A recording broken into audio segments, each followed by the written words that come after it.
Hi வணக்கம் நண்பர்களே. நாம் இந்த வீடியோவில் என்ன பார்க்க போகிறோம்னா பிப்ரவரி 12ஆம் தேதியிலிருந்து பிப்ரவரி 23ஆம் தேதி வரைக்கும் உள்ள வானிலை தகவலை பார்க்க போகிறோம். முதல்ல வங்கக்கடலில் இலங்கை அருகே ஒரு காற்று சுழற்சி ஒன்று உருவாகிட்டுருக்கு. இந்த காற்று சுழற்சியால் பிப்ரவரி 13 மற்றும் 14ஆம் தேதியில் தமிழ்நாட்டில் ஆங்காங்கே உயரக்கூடிய வெப்பநிலையை பொறுத்து நம்ம மழையை எதிர்பார்க்கலாம்.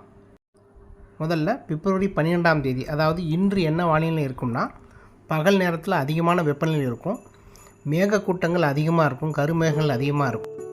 நாளை பிப்ரவரி 13 மற்றும் பிப்ரவரி 14ஆம் தேதியில் நாம் மழையை எதிர்பார்க்கலாம். இந்த மழைங்கிறது ஒரு நாள் முழுவதும் பெய்யக்கூடிய மழை இல்லை, பகல் முழுவதும் அதிகமான வெப்பநிலை இருக்கும்.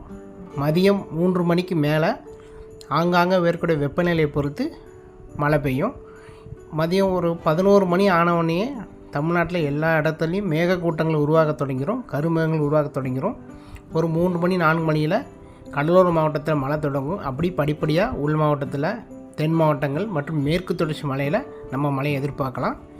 இந்த மழை பெரும்பாலும் மேற்கு தொடர்ச்சி மலை மற்றும் தென் மாவட்டங்களில் நாம் மழையை உறுதியாக எதிர்பார்க்கலாம். தென் மாவட்டங்களான தூத்துக்குடி, திருநெல்வேலி, கன்னியாகுமரி, தென்காசி, விருதுநகர், தேனி, மதுரை, சிவகங்கை, ராமநாதபுரம், புதுக்கோட்டை, இந்த ஏரியாலலாம் நம்ம மழையை உறுதியாக எதிர்பார்க்கலாம். மழைங்கிறது ஒரு அரை மணி நேரம் பெய்யக்கூடிய மழை தான். இதன் பிறகு பிப்ரவரி 16ஆம் தேதியிலேருந்து பிப்ரவரி 21ஆம் தேதி வரைக்கும் உள்ள வானிலை எப்படி இருக்கும்னா, பகல் நேரத்தில் அதிகமான வெப்பநிலையும், இரவு மற்றும் அதிகாலை நேரங்களில் பனிப்பொழிவும் காணப்படும். ஸோ இங்கே பெரும்பாலும் எல்லா இடங்களும் மழை பெய்ய வாய்ப்பு இல்லை.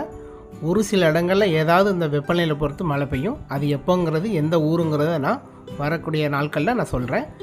அதுக்கப்புறம் மழை வாய்ப்பு எந்த தேதியில் வரும்னா, பிப்ரவரி 22 மற்றும் 23ஆம் தேதிகளில் நமக்கு வெப்பச்சலன மழை, அதாவது பகல் நேரத்தில் அதிக வெப்பநிலையும் அந்த வெப்பநிலையை பொறுத்து மதியம், மாலை, இரவு நாம் மழையை எதிர்பார்க்கலாம். அது எந்தெந்த மாவட்டத்தில் பெய்யுங்கிறது நம்ம வரக்கிற வீடியோவில் பார்க்கலாம்.